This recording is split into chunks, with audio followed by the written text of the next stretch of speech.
ఏ కార్యమైనా సిద్ధించాలి అంటే వినాయకుడిని ముందుగా ప్రార్థించుకోవాలి అని చెప్తూ ఉంటారు కదా. అలాగే మన ఆంధ్ర సైడు మనం ఏ గుడికి వెళ్ళినా కూడా మ్యాక్సిమం మనకి ముందైతే వినాయక స్వామి వారే దర్శనం ఇస్తూ ఉంటారు. ఆ తర్వాత మెయిన్ టెంపుల్ ఏదైతే ఉంటుందో ఆ దేవుడికి పూజలు చేస్తారు కదా.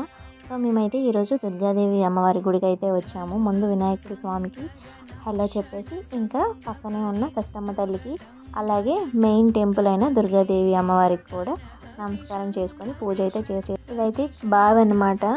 ఇక్కడ మనం ముందుగా వచ్చినప్పుడు కాలు కడుక్కోవడానికి అలాగే కొబ్బరికాయ కొట్టేసి తీసుకొని వెళ్తాము. అలాగే ఇవైతే అమ్మవారికి సంబంధించిన మూల విరాట్లు అనమాట.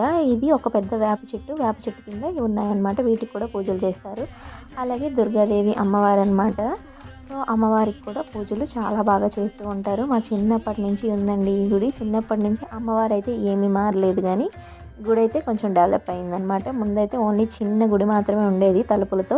ఇప్పుడైతే మంచిగా లైన్స్ అలాగే గుడికి చుట్టూ పెయింటింగ్స్ ప్రహరీ అన్నీ కూడా వచ్చాయన్నమాట. చాలా బాగుంటుంది గుడి వ్యూ అయితే. ఇదైతే మా ఊరికి కొంచెం లోపలికి ఉంటుందన్నమాట. సో అందుకని చెప్పేసి కొంచెం వెళ్ళడానికి రావడానికి కొంచెం కష్టమే, కానీ ఆటో ఫెసిలిటీస్ ఇవన్నీ ఉంటాయి అన్నమాట. అలాగే అమ్మవారికి కుంకుమాభిషేకం కూడా చేస్తారు. అలాగే ఇక్కడ మనకి రక్షలు కావాలంటే కూడా దొరుకుతాయి. మనం అమౌంట్ పే చేసేసి రక్షలు తీసుకోవడమే అనమాట. మీరైతే అమ్మవారికి ఒక లైక్ ఇచ్చి ఛానల్ని సబ్స్క్రైబ్ చేసుకొని వెళ్ళండి.